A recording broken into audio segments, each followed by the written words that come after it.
heart beats just a little faster right now, doesn't it?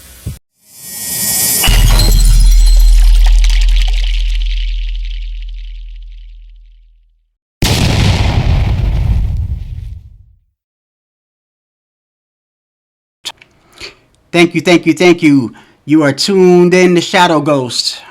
I'm not sure if I'm going to name this channel Shadow Ghost Boxing or whatever. I haven't really given it a name yet. But mostly the content on here will be about boxing. I'd like to say for anyone that watches it or for any views that I get, I really appreciate it. And for me, it's not about views. It's about doing something that I enjoy, and that's talking boxing. So with that, let's get right into it. How about what happened over the weekend? Man, a lot of people got knocked the fuck out over the weekend, didn't they? Josh Warrington got knocked the fuck out. Marinez got knocked the fuck out. The dude that Jared Anderson fought, man, he got knocked the fuck out. A lot of people got knocked out. A lot of upsets. Well, I wouldn't say a lot of upsets. I'd say that Josh Warrington was an upset. I had Richard Comey beating Marinez. I think that he was probably still hanging on to the upset that he had with Roly Poly, and I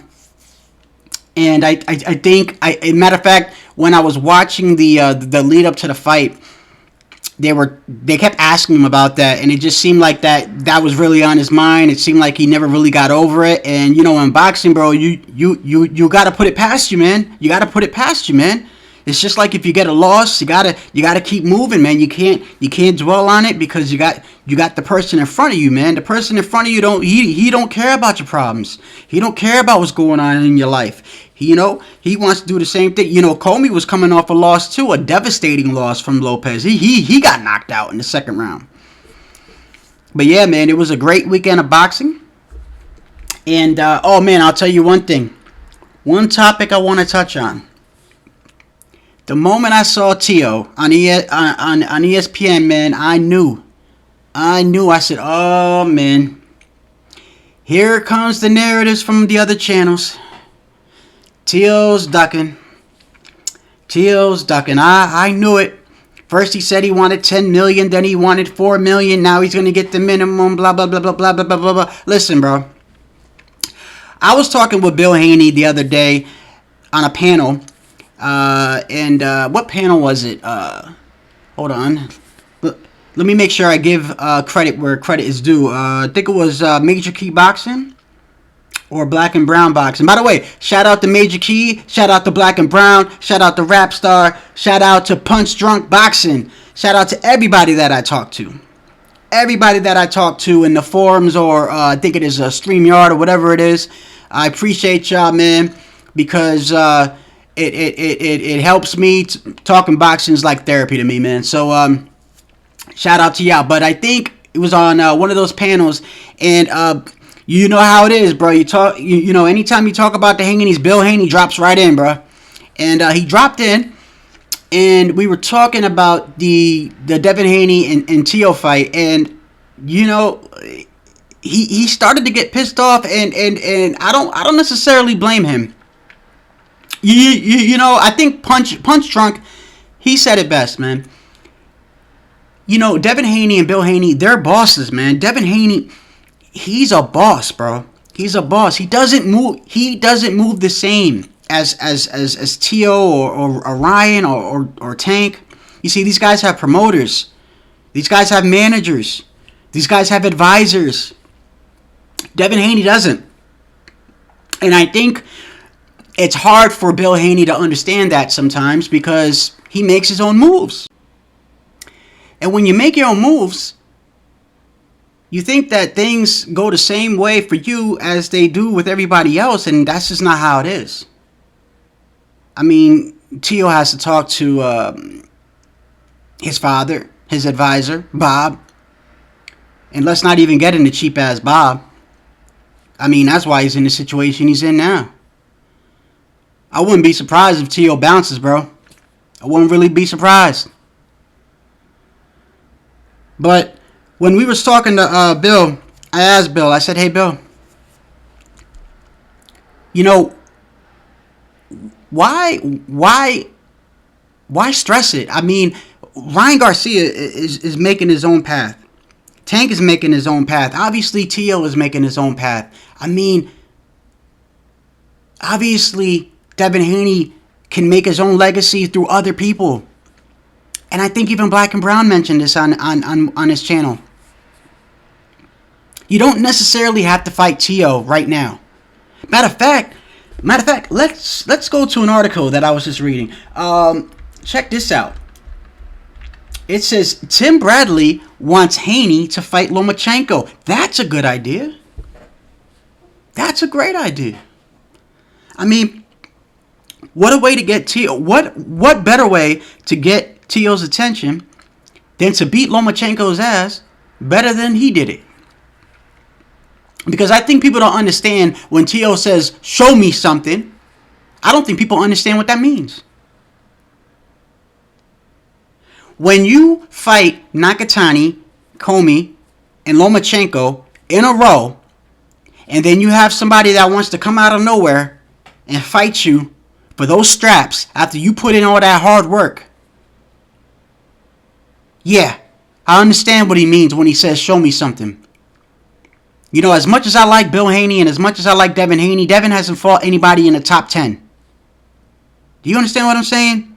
And Devin, I know he's talented. I know he's got defense. I know his defense is top notch. He's got that Mayweather defense, bro. He's good, bro. Why don't you just beat Lomachenko's ass, beat Lenar's ass, man? Go fight Javier Fortuna. You can do it. That'll get his attention. Because Ryan Garcia ain't paying you no damn mind. Tank it. Let's not even get in the Tank, bro. Didn't Tank just break his hand off the damn sparring? So, it doesn't matter because that was never on the table anyway. But yeah, like I said, man, when I saw Teo, man, and every time I see Teo talk now, and he says something one week and he says something the other week, I do notice that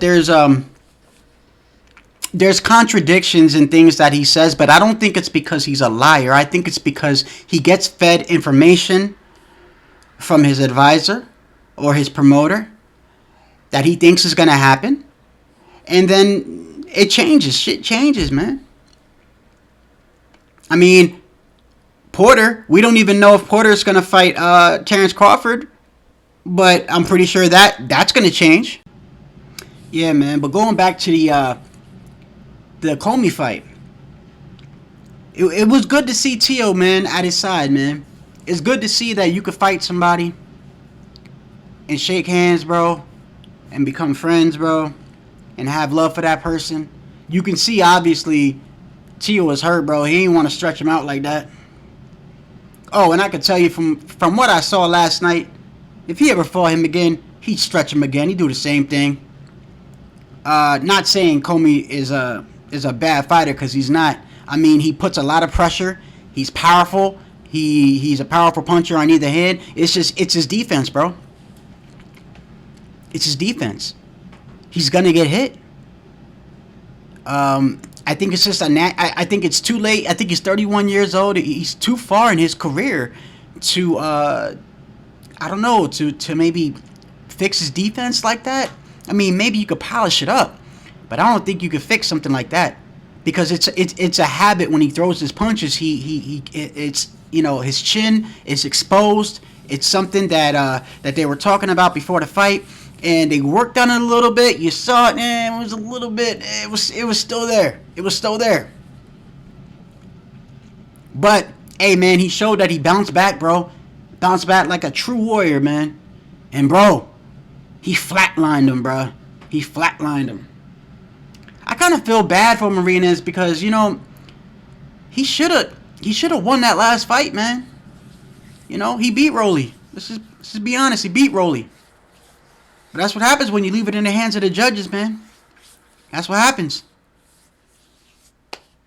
So, with that, I'm excited for this weekend coming up. I'm real excited, man. And also, the return of Adrian Broner. The Problem will be coming up in a couple of weeks. Yes, sir. And I think Robert Easter is fighting. And I think Dominic Brazil has recovered from the coma he was put in from Deontay Wilder. So he's fighting. So that's not going to be exciting. But hey, you know what? AB, I like AB, man. I want to see him do well. I hope he throws his hands more. That's been the story of his life. Hope you throw more punches. Right now he's in a position where he needs to perform, man.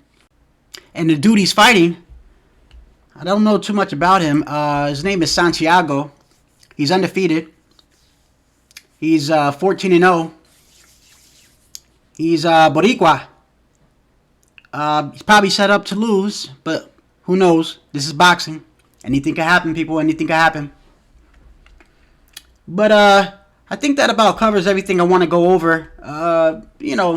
Just wanted to go over a little bit and just talk about what happened this weekend and go over the Teofimo situation and just cover the highlights a little bit and just give you an update on what I'll be talking about in the next couple of weeks, in the next couple of months. It's going to be boxing. So, hey, look, man, I love y'all. I'm signing off. This is Shadow Ghost. Keep it 100, and I'm out.